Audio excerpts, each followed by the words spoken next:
요한 2서 쉽게 읽기를 시작하겠습니다. 자, 사도 요한 선생님께서 쓰신 편지를 우리가 계속해서 요한 1서 1, 2, 3, 4, 5 그리고 요한 2서 이렇게 읽어오면서 알게 된 사실은 그 당시 교회들이 굉장히 어려움을 겪었는데 큰 어려움 두 가지. 내분이 일어나. 그러니까 서로 사랑하라고 이야기를 했던 것이고, 그리고 그 안에서 이단들이 막 일어나기 시작했던 거예요. 그래서 서로 사랑해야 될 요 계명, 그리고 이단을 경계해야 될 의무, 이 두 가지가 그때 당시의 교회의 큰 이슈들이었습니다. 자, 이 편지가 쓰여진 1세기 교회의 상황은, 자, 밖으로는 뭐가 있었죠? 밖에서 안으로 뭐가 들어왔어요? 핍박이 들어왔죠. 그리고 안에서 밖으로는 뭐가 일어났죠? 이단들이 막 분출을 했던 상황이었던 거예요. 자, 로마 제국이 기독교를 탄압한 이유가 뭘까요? 왜 로마 제국이 기독교를 탄압을 했을까? 예수님이 정치범이라서? 정치적인 이유 때문에 정치적인 이유 때문에 탄압을 했습니다. 자, 당시 황제는 신격화됐어요. 그 전까지는 공화정으로 굉장히 그 정치적으로 좋았는데 언제부터인가 갑자기 황제로, 그 황제는 신의 아들이 돼버린 거야. 그래서 절대 권력화 됐는데, 자, 절대 권력을 가진 황제가 이렇게 보니까 자기네 신을 믿기 전에 황제에게 절을 하고 자기네 신을 다 섬기는 거야. 복종을 하고. 그런데 유대교하고 기독교는 황제에게 온전히 완전히 복종을 안 하는 거야. 그러니까 눈에 가셨던 거예요. 자, 그러니 AD 70년에 자, 유대주의 독립운동하다가 어떻게 됐어요? 예루살렘 성전이 완전히 그냥 박살이 나버렸습니다. 그리고 그 독립운동에 가담했던 모든 사람들 다 잡아다가 또 포로로 끌고 가버린 거야. 자, 포로로 끌려갔던 유대인들이 무슨 일을 했어요? 이탈리아에 있는 콜로세움 원형 경기장 만드는데 동원이 됐던 거야. 자, 그리고 기독교는 그 콜로세움에서 사자와 대결하는 볼거리가 돼버린 거예요. 역사적인 흐름을 볼 때. 그래서 그냥 크리스찬, 예수님 믿는다는 이유로 그냥 다 잡아다가 무사들의 그 죽임을 당했고 또 사자밥이 되는 끔찍한 환난과 핍박을 이렇게 겪게 되었던 겁니다.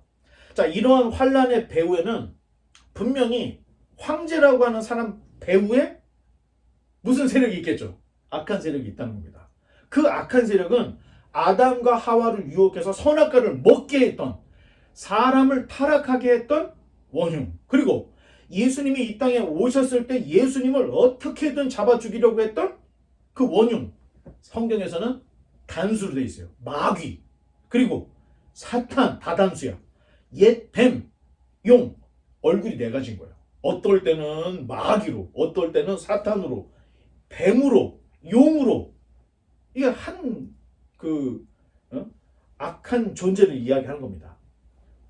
자, 핍박만으로 기독교를 전복시키지 못하자 마귀의 이제 또 아이디어는, 자, 너희들이 고백하는 신앙 고백을 뒤흔들어서 예수 그리스도의 예수와 그리스도를 쪼개버리자. 자, 이런 전략을 쓰기 시작했습니다. 자, 예수는 세례 받을 때 성령을 입어서 그리스도가 되었고, 십자가에 달려 죽을 때 그리스도는 떠났다. 따라서 십자가에서 죽은 건 누구예요? 인간 예수다. 그리고 그리스도는 죽기 전에 올라갔다. 왜? 신이 어떻게 죽냐? 자, 생각해보니까 그럴듯한 주장을 지금 하고 있죠. 자, 하지만 이게 이단 사설이었다는 겁니다. 자, 논리적으로는 그럴듯하게 들려지지만 마귀, 사탄, 옛뱀, 용은 타락한 천사였던 거예요. 마귀는 우리가 보지 못하는 것을 보고 우리가 알지 못하는 영적 지식을 우리보다 더 많이 가지고 있고 풍부하고 똑똑해요. 하지만 그 많은 지혜와 그 많은 지식이 다 거짓말에 쓰여진다는 거예요.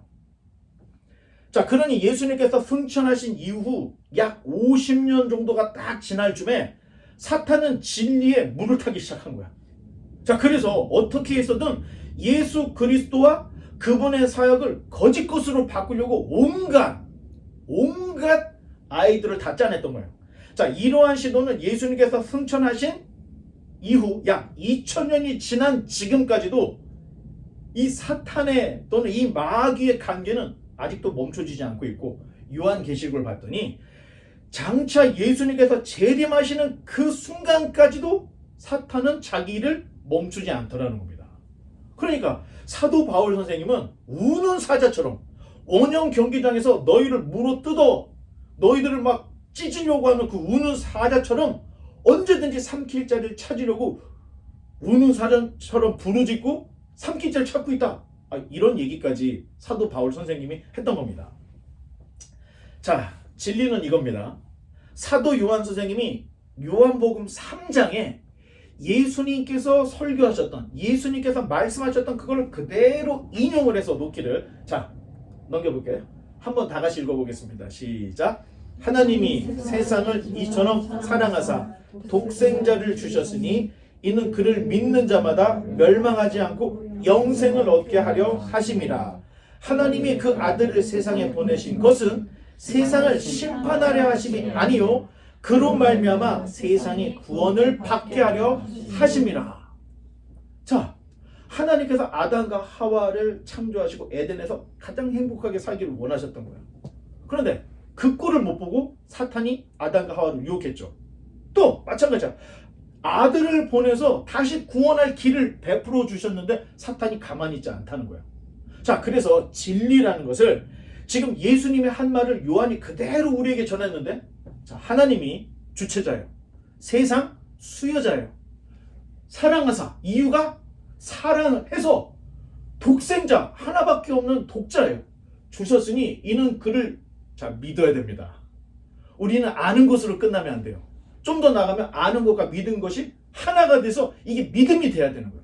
자, 믿는 자마다 어떻게 해요? 멸망하지 않고 뭐를 주기 위해서?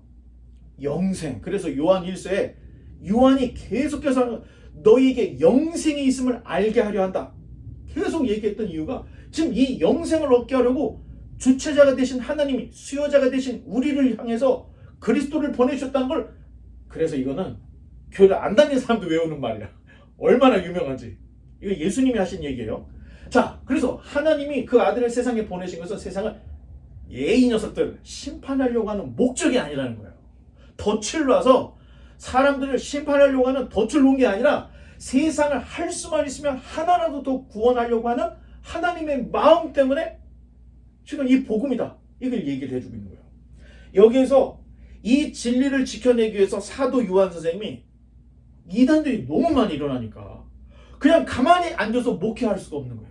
그래서 순회 이 교회 갔다가 저 교회 갔다가 저 교회 갔다 이 교회 갔다 하면서 계속 돌아다니면서 이단을 경계하고 진리와 복음은 바로 이것이다. 이걸 계속 증거를 하고 다녔던 겁니다.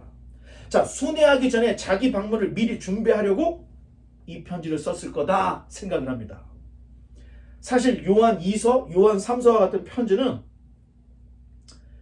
이 두 권만이 아니고 더 많았을 거예요. 예를 들면 제가 지금 허니가 리더가 되어 있는 가정교회에 갈 때 그냥 가는 게 아니에요. 허니야, 내가 4월 달에 너희 교회를 방문할 것이니까 하면서 탁 얘기를 해요. 그러면 그때 물어보고 싶은 걸 다 준비하는 거야.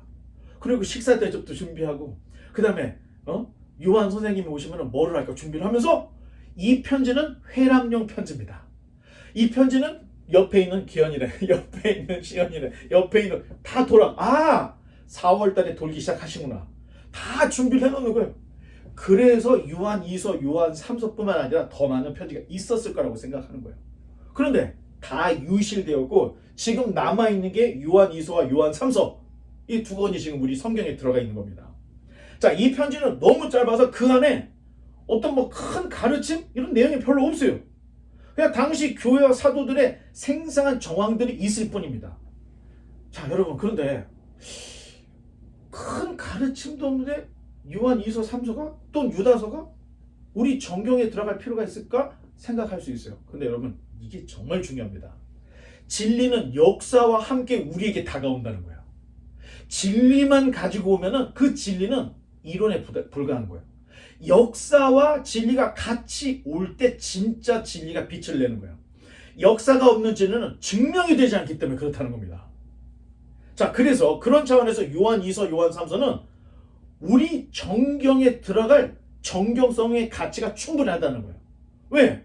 그때 당시에 요한 사도의 정황, 그리고 요한 공동체의 정황, 사도시대, 그리고 환란 받았을 때 교회들의 정황이 이 2서와 3서 안에 다 들어있기 때문에 역사적인 자료를 우리에게 주고 있는 거예요. 자, 그래서 요한 2서와 3서는 우리 정경에 들어가 있는 겁니다. 이제 1절로 3절의 말씀을 우리 돌아가면서 한번 읽어보겠습니다. 장로인 나는 택하심을 받은 부녀와 그의 자녀들에게 편지하노니 내가 참으로 사랑하는 자여 나뿐 아니라 진리를 아는 모든 자도 그리하는 것은 우리 안에 거하여 영원히 우리와 함께할 진리로 말미암음이로다. 은혜와 긍휼과 평강이 하나님 아버지와 아버지의 아들 예수 그리스도께로부터 진리와 사랑 가운데서 우리와 함께 있으리라. 아멘. 자, 편지의 서두예요. 그런데 누가 보냈다는 말이 있습니까, 없습니까? 이름이 안 나와. 장로는 그냥 장로인 나는 이렇게 해서 그냥 버려. 왜 이름을 안 썼을까? 학자들이 연구하다가 한 두 가지 정도로 요약을 할 수 있습니다. 첫 번째, 당시에 박해 기간이었기 때문에, 자, 그때 당시에 마지막 남은 사도가 누구예요? 요한이에요. 그러니까 요한은 당연히 체포 대상 1순위였던 거야. 그러니까 이름을 넣지 않는 걸 수도 있다는 거예요. 두 번째, 이 편지를 받는 이들이 딱 읽어보면 요한 선생님이 요한 사도께서 보냈구나 다 안다는 거예요. 그러니까 너무 익숙하다는 거예요. 그래서 두 가지 의미에서 자기 자신은 이름을 밝히지 않고 썼을 가능성이 있다. 그러면 요한은 자신을 장로로 이렇게 밝히고 있는데, 장로가 뭐냐? 오늘날의 장로님하고는 다릅니다, 여러분. 그때 당시에는 한 교회 지도자를 장로라고 불렀던 거예요. 그래서 감리교에서도 또 장로교에서도 우리가 좀 알아야 될 게, 장로교의 장로님은 기름을 부어, 감리교의 장로님은 기름을 붓는데 이게 어노인팅이 아니에요. 격려야, 격려. 대신 장로라는 말보다는 감독이라는 말을 쓰죠. 그래서 감리교회는 감독 정치를 하고, 장로교회는 목사 장로, 평신도 장로. 그래서 프레스비테리안 교회는 이런 정치적 형태를 갖고 있어요. 그래서 장로 정치를 한다 그래서 장로교라고 이름을 짓는 거예요. 자, 그런데 베드로도, 자, 넘겨보면 베드로전서 5장 1절에 이렇게 얘기하고 있는데, 제가 읽어볼게요. 너희 중 장로들에게 권하노니, 리더들에게 권하노니 나는 함께 장로된 자요. 자, 지금 누가 자기를 장로됐다고 얘기해요? 베드로도 자기 자신을 장로라고 얘기를 하는 거예요. 그러니까 요한이나 이런 분들이 자기를 장로라고 얘기했던 건 교회의 리더였다, 이렇게 이야기하는 걸로 이해를 하면 우리가 성경을 읽을 때 쉽게 이해할 수 있습니다. 자, 이 편지의 수신자는, 자, 다시 전으로 돌아가서, 자, 택하심을 받은 부녀, 그의 자녀들에게 이 편지를 보냈다. 자, 이렇게 얘기를 하고 있습니다. 그러면 여기에서 말하는 부녀? 부녀가 누굴까? 부인을 얘기해요. 영어로는 레이디예요. 이게 누굴까? 이게 요한 공동체 리더였다는 거예요. 그리고 거기에 이야기하고 있는 그의 자녀들, 이 자녀들이 누굴까? 그 교회에서 또 이렇게 뭐라 그럴까요? 파생된 또 다른 교회. 그 이야기는, 이게 지금 어쩌면 이 당시에 이 교회 리더들이 여성들이 많았던 거예요. 여성들이. 자, 지금은 여성들이 올라갈 수 있는 최고가 어디예요? 감리교에서는 어노인팅이 아니기 때문에 여자도 장로를 줘. 장로교단에서는 웬만해서는 여자에게 장로를 안 주는데 최근에 조금씩 오픈이 되고 있어요. 근데 과거에는 그런 게 없었다는 거예요. 그러면 이 부녀가 리더인데 어떻게 해서 리더가 됐을까? 당시에, 자, 지금은 우리가 교회 하면은 교회 건물도 있고 또 간판도 붙이죠. 제일교회, 뭐 믿음의 교회, 소망교회 이름을 붙여요. 또 교회에다가 십자가를 딱 걸어가지고 이게 교회구나 다 알 수 있어요. 근데 그때 당시에는 어떤 시대? 교회가 박해를 받던 시대예요. 공식적으로 모일 수가 없는 거예요. 그러니까 어떻게 돼요? 시연이네 집에 모이는데 시연이가 엄청 부자야. 그리고 지위도 있어. 근데 남편이 있는지 없는지는 모르겠지만 허락을 했겠지. 자기네 집에 오픈해. 그래서 성도들을 다 모여서 다 먹여. 그러면서 모여서 예배 드리는 거예요. 그 지금 여기서 말하는 레이디 부녀는 이런 사람을 얘기하는 거예요. 그래서 이 공동체가 한 부녀를 중심으로 모이는 공동체. 그 다음에 그의 자녀들은 그렇게 비슷하게 여성을 중심으로 또는 어떤 그 가정을 중심으로 모였던 이런 것들을 지금 이야기를 하고 있는 겁니다. 자, 그럼 여기 그의 자녀들 할 때는 어떤 사람들은 이거를 생물학적으로 이 부녀의 자녀들인가 보다. 자, 괜찮아요. 이렇게 해도. 왜냐면 답이 없기 때문에. 하지만 우리가 지금 전체적인 그 정황으로 봤을 때는 부녀도 요한의 공동체고 그의 자녀들도 그 공동체에 있을 것, 또 다른 공동체들을 말하는 거다. 자, 이렇게 정도 생각하면 그렇게 어렵지 않게 본문을 이해할 수가 있습니다. 자, 이런 편지가 당시에는 회란 편지였기 때문에 부녀에게 갔던 편지가 그의 자녀들에게 가면서 사도 요한의 이제 방문 일정을 다 이제 조정을 하는 그런 용으로 이 편지를 써서 지금 첫 그 인사부터 이렇게 이야기를 하고 있는 거다. 그러면서 편지를 쓰고 받고 또 요한이 거기에 찾아가는 이 모든 교제, 성도의 교제들은 다 그리스도 안에서 일어나는 일입니다. 그러면서 이제 3절에 은혜와 긍휼과 평강이 너희 하면서 이제 문안 인사를 하고 있죠. 자, 은혜와 평강은 누가 잘 쓰던 문안구였죠? 사도 바울 선생님이 은혜와 평강이 너에게 있을 줄 알겠. 근데 사도 요한은 은혜와 긍휼과 평안 이렇게 세 가지로 왜? 지금 긍휼이 필요할 때니까. 그래서 이렇게 인사말로 하고 있는 걸 볼 수가 있습니다. 이제 4절을 제가 한번 읽어보겠습니다. 너의 자녀들 중에 우리가 아버지께 받은 계명대로 진리를 행하는 자를 내가 보니 심히 기쁘도다. 자, 너의 자녀들. 자, 같은 말을 지극히 가정적인 용어로 너희가 아니고 너희 자녀들 이렇게 말 자체가 굉장히 가정적인 용어를 많이 쓰고 있어요. 자, 그러면 교회가 어떤 면에서 또 하나의 가정이라는 거예요. 그리고 장차 우리가 갈 천국은 어딜까요? 천국.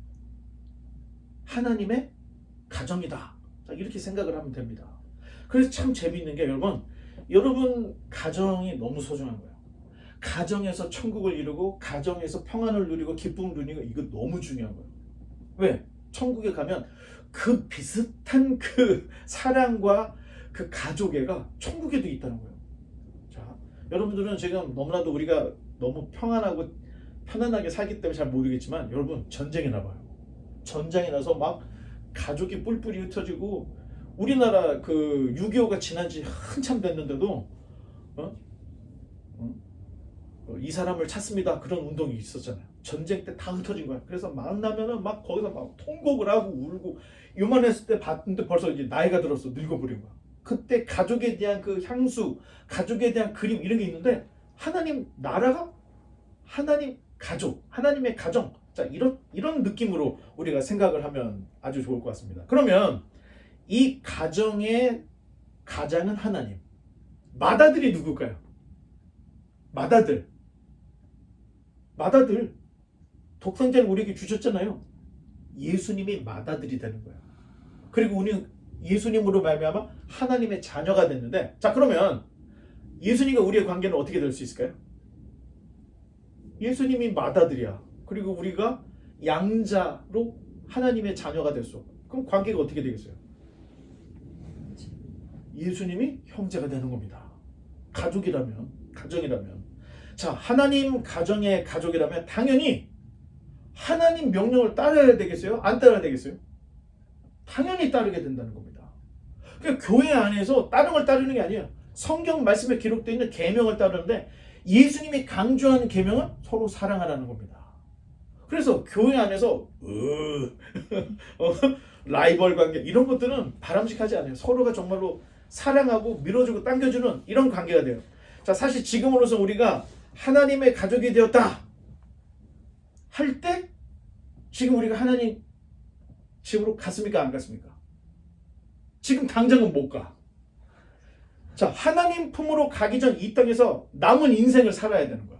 자, 하나님 가정을 상징하는 것이 바로 교회라는 겁니다. 교회는 천국의 모형이고 상징이에요. 유일한. 그러니까 이 교회 안에서 느끼는 기쁨과 이 가족의 끈끈함, 삼겹줄이라고 그러잖아요. 여러분, 이게 나무도 브랜치도 하나면 딱 부러져. 근데 세 개가 딱 붙어 있으면 이게 잘 안 부러지는 것처럼 그리스도의 사랑이 이렇게 끊어지지 않는 사랑, 이 교회 안에서 이런 일이 생기는 거예요. 그래서 만약에 한 사람이 몸이 아파, 그럼 아유 아픈가 보다, 이렇게 이 정도가 아니라는 거예요. 말로만 할 게 아니고 뭐 찾아가고 뭐 라이드 필요하냐, 아이고 라이드 필요하냐, 뭐 음식은 먹었냐 하면서 정말 이런 교제가 그리스도 안에서 일어나야 되는 거예요. 자, 이 교회를 세우기 위해서 하나님이 누구를 준비했던 거예요? 예수님이 승천하기 전에 제자들을 불렀잖아. 그 중에서도 12를 택한 이유, 그 12명은 우리가 사도라고 하는데, 사도를 세워서 하시려고 했던 게 교회를 세우는 거였던 거예요. 자, 그럼 이제 교회가 세워졌어요. 그렇다고 해서 사도들은 없지만 사도들의 가르침이 있잖아. 그 가르침을 이어받은 사람을 우리가 속사도라고 불러요. 속사도. 다른 말로는 교부라고 부릅니다. 교부. 자, 이게 무슨 뜻이냐면은 그냥 교부할 때는 가르침에 있어서 아버지 같은 분이다. 그게 교부예요. 자, 캐톨릭 교회나 정교회에서는 이 교부란 말을 신부, 영적인 아버지다. 그래서 신부라고 이름을 지금 붙이고 있습니다. 따라서 개신교, 우리 같은 교회에서는 담임 목사가 속사도 역할이고 신부 역할이고 교부 역할을 하는 거예요. 자, 그러니까 어떤 면에서 우리가 잘 보면은 담임 목사다 하면은 그 교회 주인이가 이런 정도가 아닌 거예요, 여러분. 교회의 주인은 예수님이지. 성도가 없는데 담임 목사가 어떻게 혼자서 주인으로 사겠어요? 그런 생각은 아예 버려야 돼요. 대신 담임 목사는 영적인 스승이라는 거예요. 영적인 스승. 그리고 가르침의 아버지라는 거예요. 그러니까 담임 목사를 아무나 뽑으면 되겠습니까? 안 되겠습니까? 검증해서 영적인 스승이 될 만한 사람인지 가르침의 아버지가 될 만한 사람인지 철저히 검증하고 세워야 된다는 거예요. 자, 이게 지금 뭐 약간 격기로 가는 것 같지만, 아니 교회에서 두 장로님이 세력 다툼을 하는데 이쪽에 있는 장로님이 세운 담임 목사를 세우려고 싸워. 이쪽에 있는 장로님이 자기가 천구한 담임 목사를 세우려고 싸워. 이게 지금 말이 됩니까? 검증을 한다고 할 때는 영적인 아버지이고 가르침의 아버지가 될 만한 사람인지 철저히 검증을 해서 해야 되는데 정치적으로 세운다는 겁니다. 자, 그러면 나중에는 영적인 아버지도 아니고 가르침의 스승도 아닌 사람으로 전락할 수가 있다는 거예요. 그러니까 자꾸 오늘날 교회 담임 목사님의 권위가 떨어지는 게, 이쪽에서 세웠으니까 이쪽 사람도 인정을 안 하려고 그러고, 이쪽에서 세웠으면 이쪽에 있는 사람이 인정을 안 하려고 하는 이런 문제들 때문에 지금 교회가 엄청나게 지금 힘든데, 여러분 다음 시간에는 우리가 요한 3서를 갈 텐데 요한 3서에 지금 일어나고 있는 일들이 그대로 벌어났던 걸 볼 수 있어요. 이건 그 이야기 그 속편은 요한 3서를 할 때 우리가 좀 더 보겠습니다. 그러니 여러분, 담임 목사면은 기현이 아빠다 이 정도가 아닌 거예요. 담임 목사면 바이블 하우스의 주인이다 이게 아니에요. 하나님의 말씀, 그리고 영적인 스승, 가르침의 아버지, 그래서 하는 말을 잘 듣고 여러분 필기도 하고 또 유튜브에 뜨는 걸 한 번 더 보고 이런 과정들이 있어야 된답니다. 자, 이제 5절로 6절의 말씀 또 계속 읽어주시기 바랍니다. I am writing to remind you, dear friends, that we should love one another. This is not a new commandment, but one we have had from the beginning. 또 사랑은 이것이니 우리가 그 계명을 따라 행하는 것이요 계명은 이것이니 내가 처음부터 들은 바와 같이 그 가운데서 행하라 하심이라. 아멘. 감사합니다. 자, 당시 교회의 가장 큰 문제는 핍박과 이단 문제였어요. 그 중에서도 시급한 것이 이단 문제였던 거예요. 그럼에도 사도 요한 선생님은 환난과 핍박 중에 있는 교회에게 서로 사랑하라는 교훈을 먼저 주고 있는 거야. 자, 지금 일의 순서가 지금 이게 지금 이단들 때문에 난리가 나는 거야. 그래서 사도 요한 선생님이 순회를 갈 수밖에 없는 거야. 그런데 이 편지에 먼저 이단을 조심해야 돼 이 얘기를 쓴 게 아니고 서로 사랑하라는 이야기를 먼저 쓰고 있다는 거예요. 사실 이단 경계가 시급하지만 그보다 중요한 게 성도 간의 사랑이 더 중요하다, 더 시급하다 이렇게 생각을 했던 겁니다. 자, 당시 교회를 대표하던 교회가 에베소 교회였어요. 자, 처음 출발의 교회가 어디에 시작했죠? 예루살렘. 북쪽으로 올라가서 어떻게 됐죠? 시리아에 있는 안디옥 교회. 그게 서쪽으로 쭉 가서 어디로 간 거예요 이제? 에베소 교회까지 온 거예요. 에베소 교회. 그래서 당시에 중심 교회는 대표 교회는 에베소 교회였습니다. 자, 그런데 신약의 맨 마지막 책인 요한계시록에 주님께서 이런 말씀을 하시는데 요한계시록 1장 11절을 한번 넘겨보겠습니다. 제가 한번 읽어볼게요. 이르되 네가 보는 것을 두루마리는 이게 돌돌돌돌 많은 걸 얘기해요. 편지를 얘기하는데 두루마리에 써서 자, 첫 번째가 어떤 교회?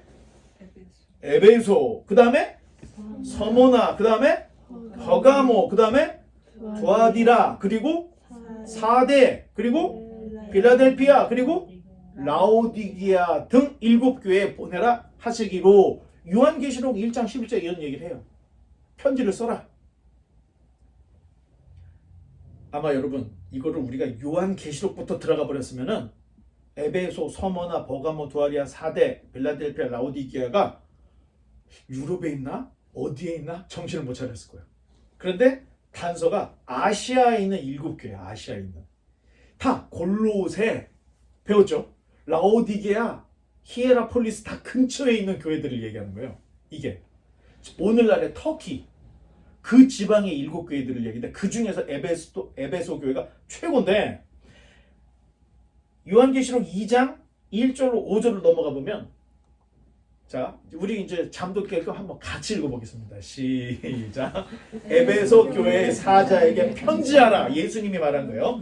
오른손에 7뼈를 붙잡고 7 금촛대 사이를 거니시는 이가 이르시되 내가 네 행위와 수고와 네 인내를 알고 또 악한 자들을 용납하지 아니한 것과 자칭 사도라 하되 아닌 자들을 시험하여 그의 거짓된 것을 네가 드러낸 것과 또 내가 참고 내 이름을 위하여 견디고 게으르지 아니한 것을 아노라. 자, 여기 이단 경계와 방멸에 대한 칭찬이 있어요.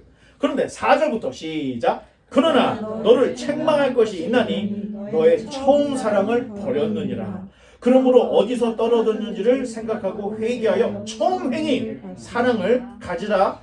만일 그리하지 아니하고 회개하지 아니하면 내가 네게 가서 내 촛대를 그 자리에서 옮기리라. 엄청난 경고의 말씀이 들어있습니다. 잘한 건 잘한 거예요. 그런데 못한 게 잘한 것보다 더 커. 첫사랑을 잃어버린 게 더 크다는 거예요. 에베소 교회가 이단을 박멸을 했지만 사랑을 잃어버렸던 거예요. 그러니까 교회 성도가 오면 당신 이단이요? 이렇게 하면 이 교회가 나오겠어 안 나오겠어? 아니 사랑을 해야지 먼저. 근데 그게 아니고 오자마자 그냥 당신 이단이요? 막 이렇게 나가. 이런 모습을 생각하면 될 것 같습니다. 자, 결국 에베소 교회가 사랑을 이 말씀을 듣고 회복을 했을까요? 못했을까요?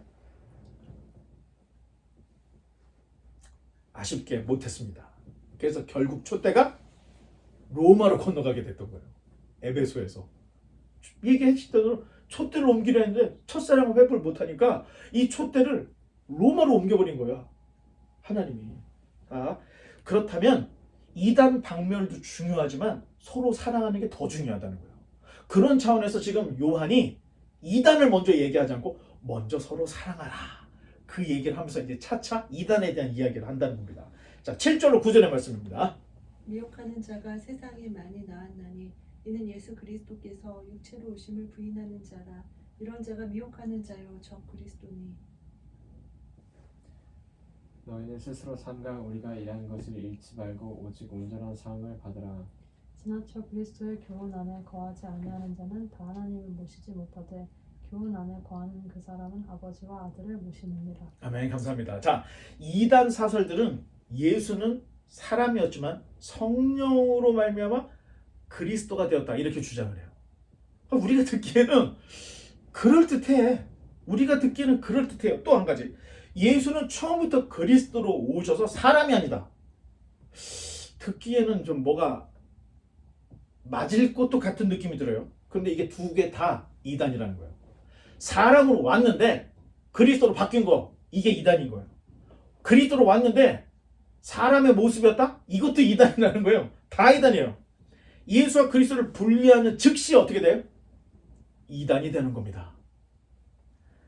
자, 예수님은 100% 완전한 사람으로 오셨죠.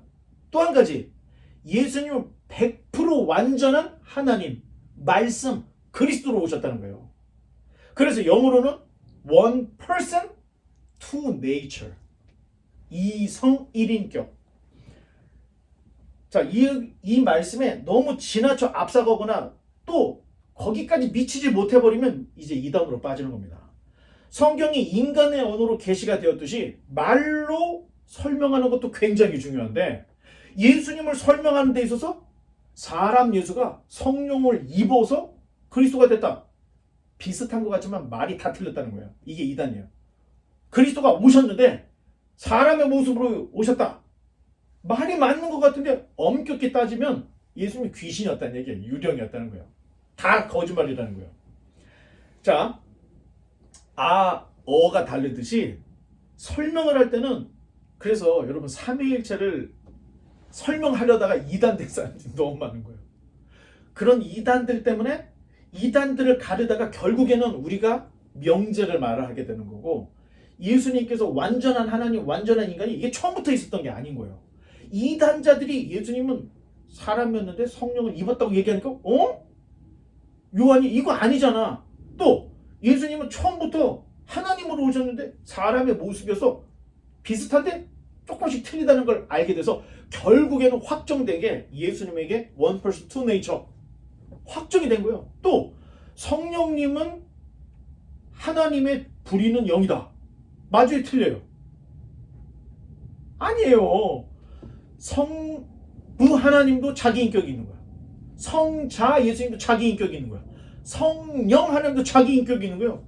독립과 일치가 돼 있어요. 그래서 삼위일치라고 얘기하는 건데 이거를 설명을 하다가 지나쳐 버리는 거야. 설명하다가 미치지 못하는 거야. 그러니까 여러분 기독교 신학 또는 기독교 교의 신앙 고백은 말을 어떻게 하냐에 따라 틀려지는 거예요.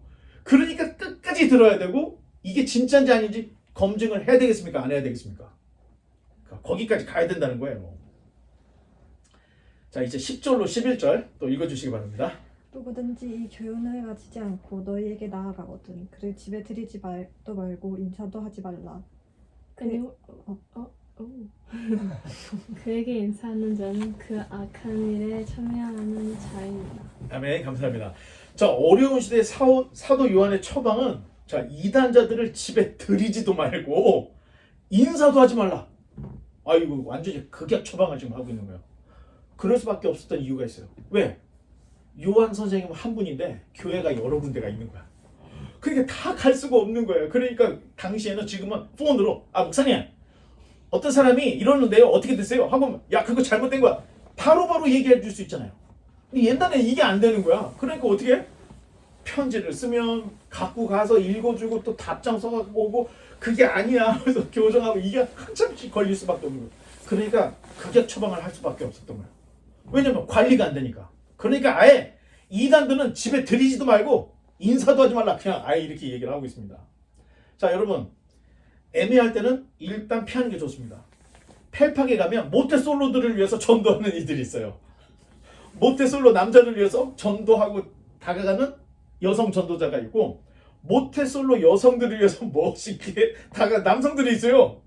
자, 처음에 뭐 멋있고 예쁜 사람이 얘기하니까 한번 갈까요? 극적으로 따라가. 자, 따라가서 처음에 다닐 때는 잘 몰라. 근데 시간이 조금 지나다 보면 내가 여태까지 듣던 말하고 좀 다른 얘기를 하네.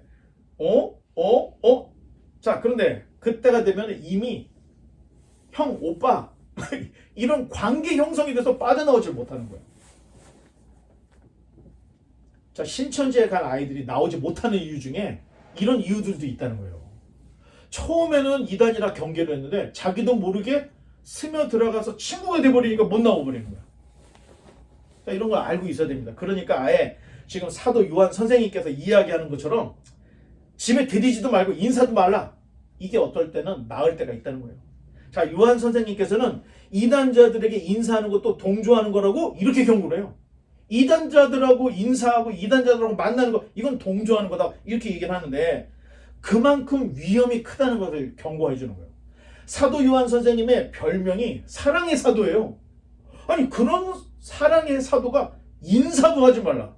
집에도 들이지 말라. 그런 자에게 인사하는 것도 동조하는 거다. 이렇게 얘기할 정도면 얼마나 이단에 대한 스트레스가 많은지 알겠죠.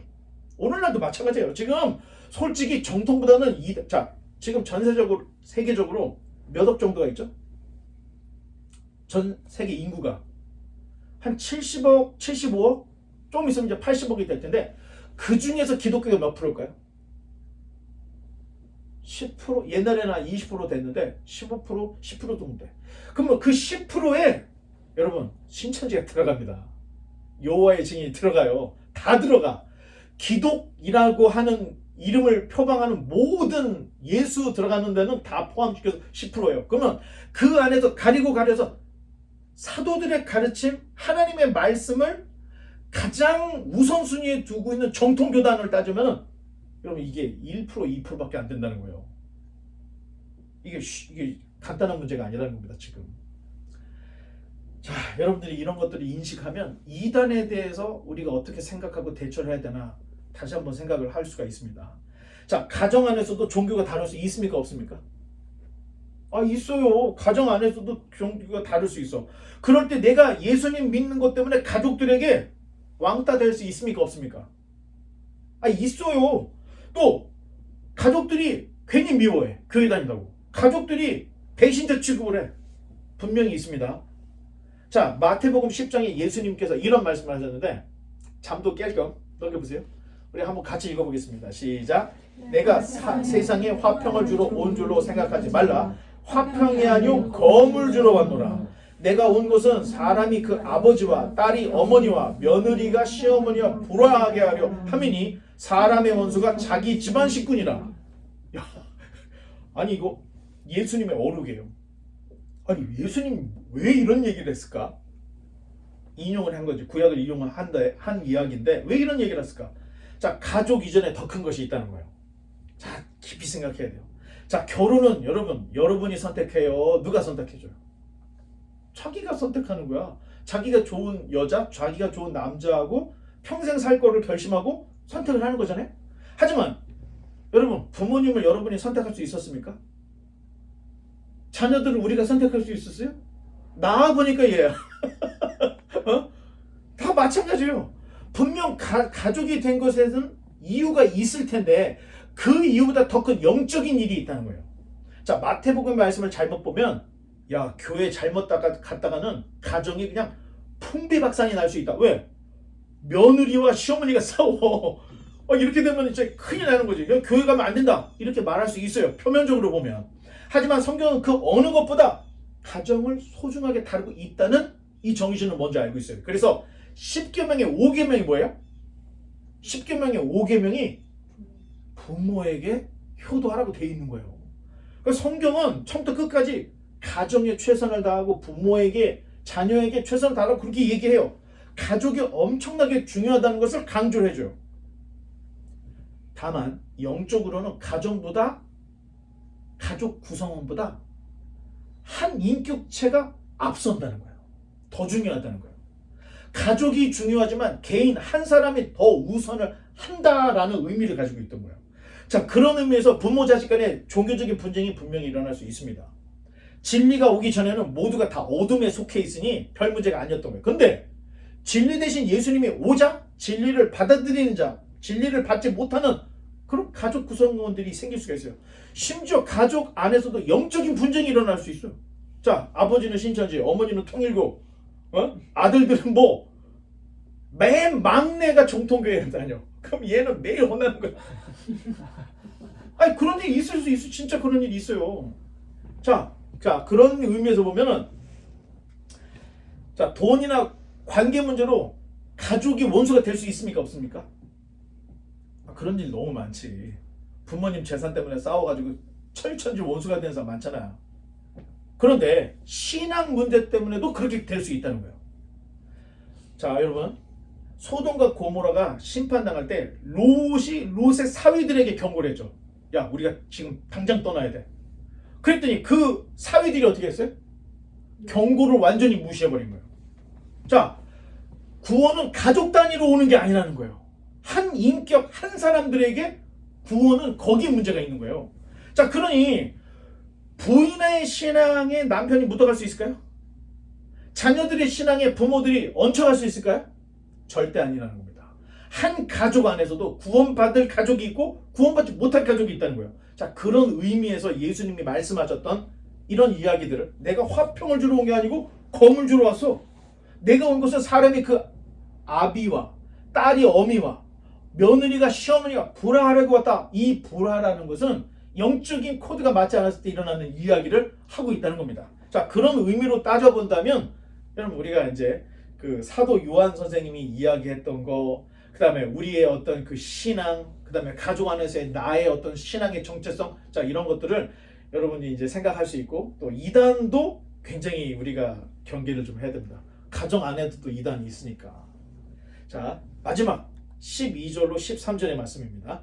내가 너에게 쓸 것이 많으나 종이와 먹으로 쓰기를 원하지 아니하고 오히려 너에게 가서 대면하여 말하려 하니 이는 너의 기쁨을 충만하게 하려 함이라. 택하심을 받은 내 자매의 자녀들이 내게 문안하느니라. 아멘. 자, 여기까지 요한 2서였는데 이 편지가 짧은 이유를 좀 요한 선생님이 설명했죠. 내가 여기다 막 쓰는 것보다 너희들 직접 만나서 너희들에게 직접 얘기해주고 싶어. 그러니까 나 갈 거니까 준비해도. 자, 이런 내용을 딱 썼다 얘기하고 있죠. 그리고 13절에 택하심을 받은 네 자매의 자녀들 또 나오죠. 자, 인클로지어라고 그래요. 대꾸법. 서두, 편지 서두에 나왔던 게 편지가 끝나는 거기에 또 나오는 거야. 편지 형식이었어요. 그때 당시에 1세기 때 편지들을 보면 요한 2서 3서는 그때 당시 주고받던 편지들하고 너무 비슷한 거야. 여러분 파피루스가 이 정도, 지금 우리가 레러 용지 또는 A4 용지 그 정도 되는데 파피루스가 딱 그 정도 되는데 그거 한 장짜리 편지였다는 거야. 그거 한 장짜리. 문안 편지이고 내가 방문 계획을 알리는. 참 재미있는 게 신약 성경에서 제일 짧은 성경이 어떤 성경일까? 13절 있는 지금 읽었던 요한 2서가 신약 성경에서 제일 짧은 성경이에요. 단어가 245개 쓰여졌고 문장이 11개밖에 없습니다. 그러니까 파피루스 하나에 딱 들어가는 아주 간단한 편지였던 거예요. 자, 요한 1서의 마지막 부분은 자, 한번 들어가 보면 다음 페이지. 자, 요한 1서 5장 20절 마지막은 끝이 이상해. 자, 한번 읽어볼까요? 자녀들아 너희 자신을 지켜 우상에게서 멀리하라. 요한 1서는 이렇게 끝나요. 아니, 편지가 뭐 이렇게 끝나. 쓰다가 만 것 같은 느낌이 들죠? 그런데 오늘 읽었던 저기 요한 2서는 택하심을 받은 네 자매의 자녀들이 내게 문안하니라 하면서 편지가 다 끝나지는 것처럼 이렇게 딱 끝나고 있어요. 이게 다르다는 겁니다. 요한 1서는 쓰고 싶은 이야기, 꼭 해야 될 이야기들을 써서 보냈던 거고 2서, 3서는 방문 계획을 이야기했기 때문에 성격이 다른 거예요. 자, 이런 내용들이 있습니다. 이제 말씀의 결론을 맺겠습니다. 자, 사랑과 경계. 여러분 이게 참 말이 한쪽에서는 사랑을 하고 한쪽에서는 경계를 해야 되는 거야. 이거 굉장히 주제가 상반되죠. 이걸 합치면 어떻게 되냐? 사랑의 경계, 사랑의 한계를 보여주는 거야. 사랑의 한계가 이단이라는 거야. 아무리 사랑하는 내 자녀라도 이단에 속해져 있어. 내 부모가 이단에 속해져 있어. 그러면 경계를 해야 된다는 겁니다. 요한 1서에서는 죽음에 이르는 죄에 대해서는 기도도 하지 말라고 얘기해요. 요한 1서에서는. 근데 요한 2서에는 이단자들에게 인사도 하지 말고 집에 들이지도 말라. 아주 단호하겠다는 얘기예요. 아무리 사랑한다 해도 우리 몸을 갉아먹는 해충을 사랑할 수 있습니까, 여러분? 내 몸을 막 뱃속에서 막 갉아먹는 해충. 사랑할 수가 없죠. 여러분 꼭 기억해야 돼요. 사랑의 절제 내지는 한계가 없으면 문란하게 돼버리는 거예요. 방종이 돼버리는 거예요. 같이 죽자는 거예요. 그러니까 독이 들어왔을 때는 손을 잘라서라도 독이 퍼지지 못하게 해야 되는 것과 똑같은 거예요.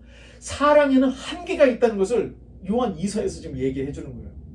사랑과 이단에 대한 경계, 이게 한계라는 거예요. 이 두 가지를 잘 갖고 있으면 여러분 우리가 사랑하면서 신앙이 흔들리지 않는 거예요. 그런데 에베소 교회는 이걸 못했던 거예요. 박멸하다 사랑을 잃어버렸던 거죠.